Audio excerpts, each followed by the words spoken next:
I did not get back to Davis Mountain State Park until almost midnight after the star viewing party at the McDonald Observatory.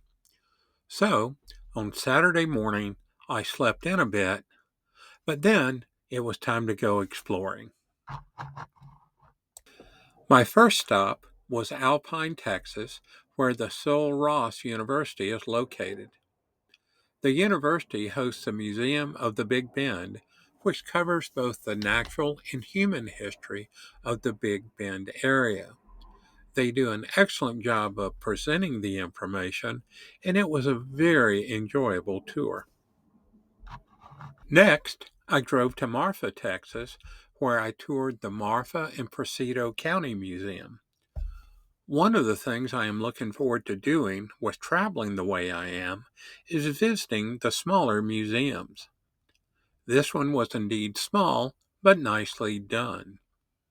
It is not often I come across things I've not seen before, but both the cooling cabinet and the washing machine were new to me.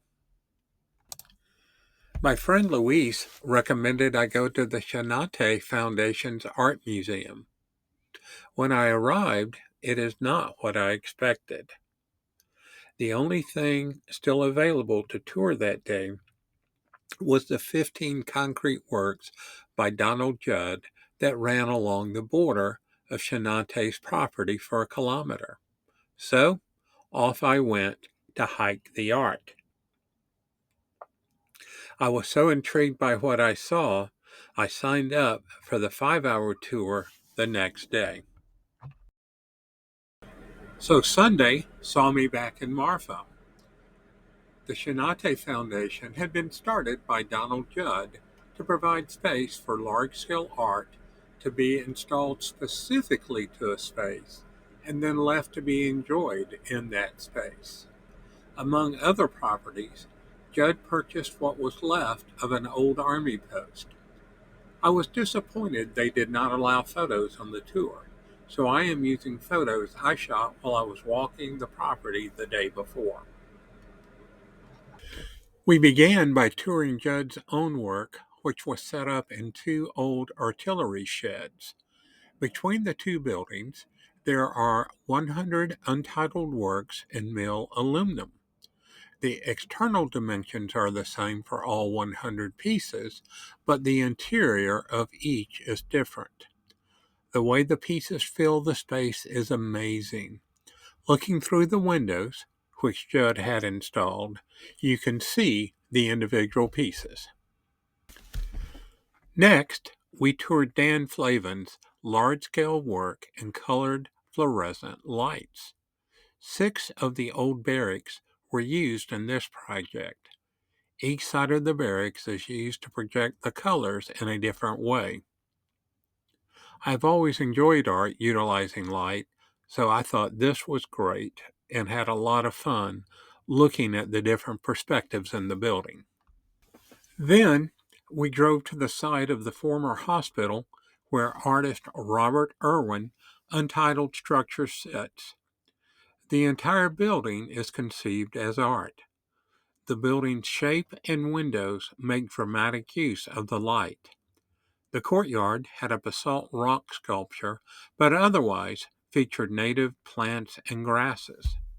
We finished up in downtown Marfa at the converted wool storage sheds, now known as the John Chamberlain Building.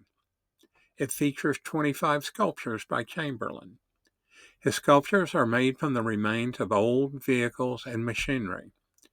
I did not get a photo of the building, so this is from Google Maps view. After I was finished with the art, I toured the Blackwell School. This is a new National Historic Site examining Hispanic education.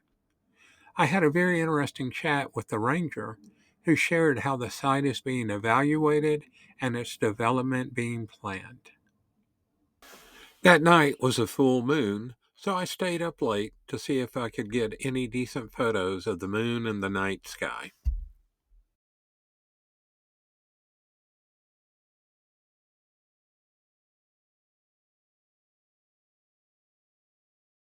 The other major reason I wanted to camp at Davis Mountain State Park is because it is located right next to the Fort Davis National Historic Site. This fort was active from 1854 until 1891, protecting those who used the San Antonio to El Paso Road, as well as the settlers in the area. It is one of the best examples of a frontier military post in the Southwest. It was a beautiful day, so it made hiking the ground just a great experience.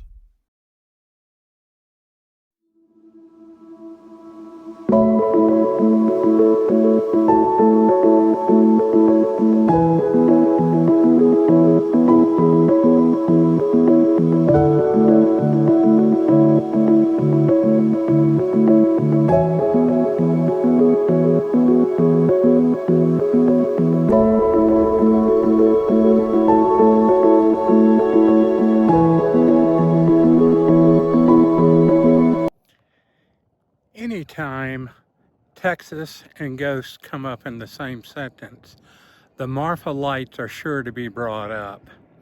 These are ghostly lights that appear in the distance and can be different colors, different shapes. Sometimes they move, sometimes they don't. Um, I'm at the Marfa Lights viewing area, and it's about 20 minutes before sunset. So I'm joining a fair number of people, considering it's a Monday night in the middle of the Chihuahuan Desert, to see if they show up tonight. Um, the sources that I've read say they show up about 30 times a year, and evidently they were here on Saturday and were quite active. So we'll see how tonight goes.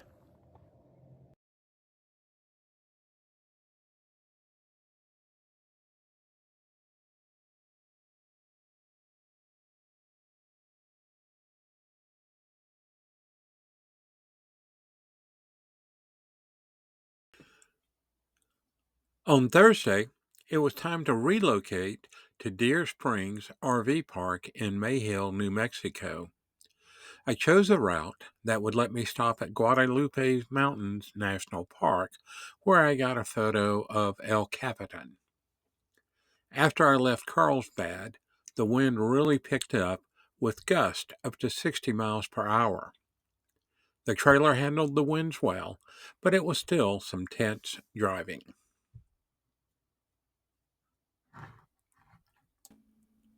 My spot at Deer Springs was off on the edge of the camp with a nice view of the mountain and the little river running along the edge of the property.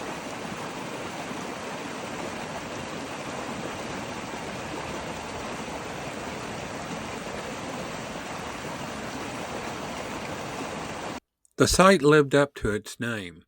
As I was inside the trailer getting it set up after the drive, I looked out to see a small herd of deer right by the trailer.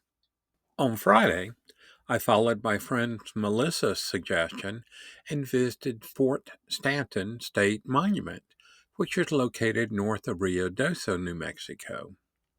Glancing at Apple Maps, I saw it wasn't that far away, but it wasn't until I got on the road that I realized the travel time was twice as long as I expected. I quickly discovered why, as the road weaved through the mountains. Fort Stanton was built as a frontier fort in the 1850s and served in this role until 1896. In 1899, it became a tuberculosis hospital. Before the U.S. was involved in World War II, it served as an internment camp for German merchant marine sailors when it proved unfeasible to return them to Germany. They stayed throughout the war. So the museum covers a lot of history and tells the multiple stories quite well. My only complaint is not enough of the old hospital was open. That wraps up this week's travels. Follow along to see where the road takes us next.